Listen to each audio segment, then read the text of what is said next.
घोषणा देशापुरेशी मर्यादित वाटली होती, पण त्या घोषणेचा अर्थ हा आता कालच्या या सुरेश जोशी उर्फ भैया जोशी यांच्या विधानातून या ठिकाणी दिसतोय।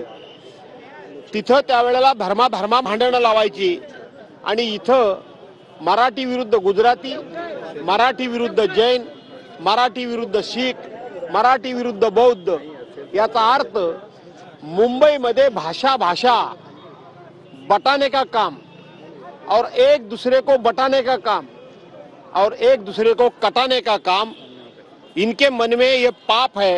मला वाटतं मी बोलता बोलता हिंदीत बोलून गेलो। यांच्या मनामध्ये हे पाप आहे की एकमेकाबद्दल एकमेकाला त्या ठिकाणी विभागलं जायचं, एकमेकाच्या विरोधात उभं करायचं आणि आपापसामध्ये लढवून त्यांना राजकीय पोळी भाजायची आहे। पण समस्त मुंबईकरांना मी या हुतात्मा चौकातून या सर्व हुतात्म्यांना अभिवादन करून आणि साक्षी ठेवून सांगतो की मराठीमध्ये महाराष्ट्रामध्ये याच 106 हुतात्म्याने आपलं हौतात्म्य देऊन ही मुंबई वाचवलेली आहे। आणि ही वाचलेली मुंबई केवळ मराठी माणसाला वाचवते असं नाही, तर त्या ठिकाणी गुजराती असतील, मारवाडी असतील, शीख असतील, ईसाई असतील, बौद्ध असतील, जैन असतील, मुस्लिम असतील, कुठल्याही धर्माच्या लोकांना वाचवण्याचं काम ह्या माझ्या मुंबईने केलेलं आहे।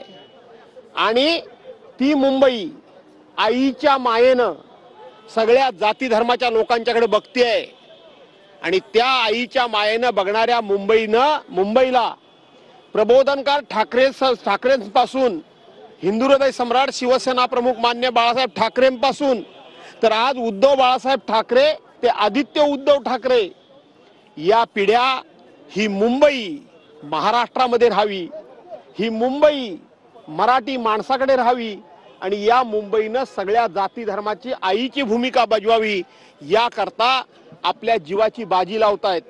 आणि म्हणून जे कोणी जातीमध्ये येऊन भांडणं लावतायत त्यांना माझी हात जोडून विनंती आहे की शेवटी तुम्ही आपापल्या प्रांतामध्ये आपापल्या जाती धर्माचा भाषेचा अभिमान बाळगा, पण महाराष्ट्रामध्ये मराठी आणि मराठीचाच अभिमान बाळगा, अशा पद्धतीची माझी मागणी आहे।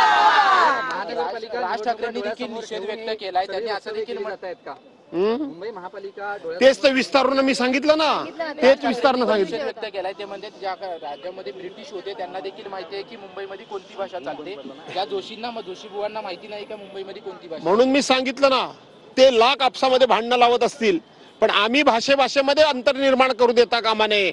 मी मुंबईचा उल्लेख ही प्रत्येकाची आई म्हणून उल्लेख केलेला आहे आणि म्हणून